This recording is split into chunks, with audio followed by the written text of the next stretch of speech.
بسم اللہ الرحمن الرحیم۔ السلام علیکم ناظرین، سائنس جتنی بھی ترقی کر لے وہ ابھی تک اللہ کے رازوں کو سمجھنے اور جاننے سے قاصر ہے۔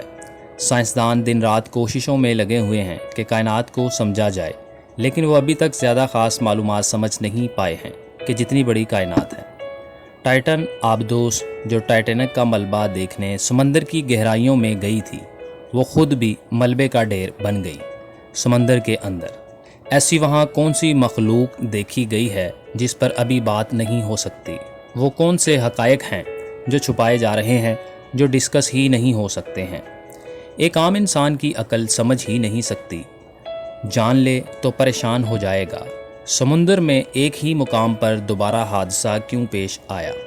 سمندر میں موسمی تغیرات یا پھر وہاں جانا منع ہے؟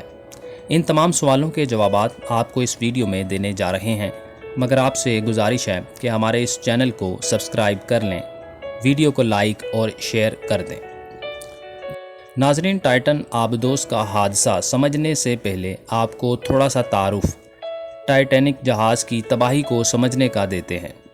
آج سے پہلے آپ نے شاید یہ معلومات نہ سنی ہوں۔ دیکھیں، جو ٹائٹینک مشہور برطانوی مسافر بحری جہاز تھا جو اپنے پہلے ہی سفر کے دوران ایک برفانی تودے سے ٹکرا کر ڈوب گیا تھا۔ اس حادثے میں ہلاک ہونے والوں کی تعداد 1512 افراد کی تھی۔ ٹائٹینک نے امریکی شہر نیو یارک کے لیے اپنے سفر کا آغاز برطانوی شہر ساؤتھمن سے کیا تھا اور یہ شمالی بحر اوقیانوس میں ڈوبا۔ اس کا ملبہ اب بھی سمندر میں 3 یا 4 ہزار میٹر گہرائی میں موجود ہے۔ اپنے سفر کے آغاز کے چوتھے اور 5ویں روز کی درمیانی شب، اس میں سوار 1502 مسافروں کی زندگی کا چراغ اس وقت گل ہو گیا جب یہ سمندر کا بادشاہ برف کے گالے سے ٹکرا کر 2 ٹکڑے ہو گیا۔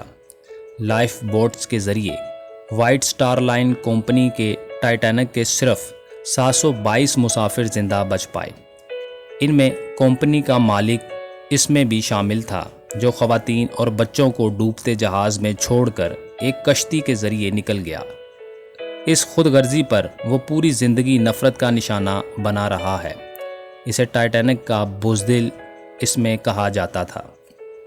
اس میں اکتوبر 1937 کو گوشۂ تنہائی میں چل بسا۔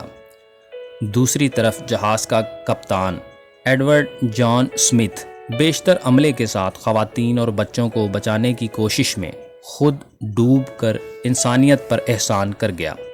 وہ آخری آدمی تھا جس نے جہاز سے چھلانگ لگائی۔ ایک آدمی آخری کشتی کی طرف تیرتے ہوئے لپکا تو ایک مسافر نے کہا، یہ پہلے ہی اوور لوڈ ہے۔ اس پر تیراک پیچھے ہٹ گیا اور کہا، all right boys, good luck and God bless you. یہ جہاز کا کپتان 62 سالہ ایڈورڈ جان اسمتھ تھا۔ دوسروں پر اپنی جان نچھاور کرنے کے عظیم جذبے کو خراج تحسین پیش کرنے کے لیے اس کا مجسمہ اسٹیفرڈ میں نصب کیا گیا ہے۔ یہ وہ بات ہے جو اب سمجھنے والی ہے۔ دیکھیں، ٹائٹینک جہاز تک پہنچنے کے لیے آپ کو تقریباً 4 کلومیٹر سمندر کے نیچے جانا ہوگا، جو ناممکن ہے، کیونکہ سمندر میں آپ جتنی گہرائی میں جاتے ہیں اتنا ہی پانی کا پریشر زیادہ ہو جاتا ہے۔ آج تک کوئی غوطہ خور ٹائٹینک تک نہیں پہنچ پایا۔ یہ ڈسکوری ایک غوطہ خور گاڑی کے ذریعے ٹائٹینک کے ڈوبنے کے تقریباً 70 سال بعد ممکن ہوئی۔ اصل بات جو ٹائٹن آبدوس ڈوبنے کی بڑی وجہ بنی وہ یہ تھی۔ دیکھیں، ایک نئی تحقیق میں ایک اندیا دیا گیا ہے کہ 14 اپریل 1912 کی شب زمین کے مقناطیسی کرے میں عارضی انتشار ٹائٹینک کے حادثے کا باعث بنا۔ جریدے ویدر میں شائع ہونے والی یہ تحقیق ایک موسمیاتی ماہر میلا زنکوا کی جانب سے کی گئی۔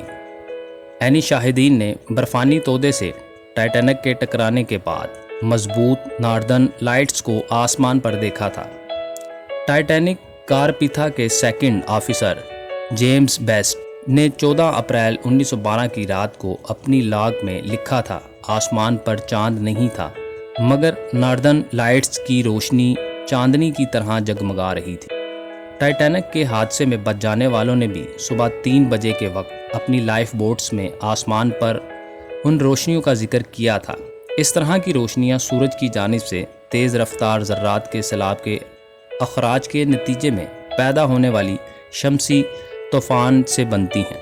جب یہ ذرات زمین کے ماحول سے ٹکراتے ہیں تو زمینی ماحول کی گیسز کو توانائی ملتی ہے، جس سے وہ سبز، سرخ، جامنی اور نیلے رنگ میں جگمگانے لگتی ہیں۔ یہ شمسی ذرات زمین کے برقی اور مقناطیسی سگنلز میں مداخلت بھی کرتے ہیں، جس سے برقی ڈیوائسز کے افعال متاثر ہوتے ہیں۔ اس تحقیق میں یہ خیال پیش کیا گیا ہے کہ یہ شمسی طوفان اتنا طاقتور تھا جو اس مقام پر ناردرن لائٹس کا باعث بنا، جہاں ٹائٹینک برفانی تودے سے ٹکرایا تھا۔ اس شمسی طوفان کے نتیجے میں اس کے مقناطیسی کمپاس اور جہاز کا الیکٹریکل ٹیلی گراف متاثر ہوئے تھے۔ شمالی بحیرہ اوقیانوس میں برفانی تودوں کے حوالے سے وہاں سفر کرنے والے دیگر بحری جہازوں کی معلومات سے آگاہ رہنے کے لیے ٹائٹینک کے کپتان ایڈورڈ جان اسمتھ نے حکم دیا تھا کہ زیادہ خطرناک علاقے میں جانے سے گریز کیا جائے۔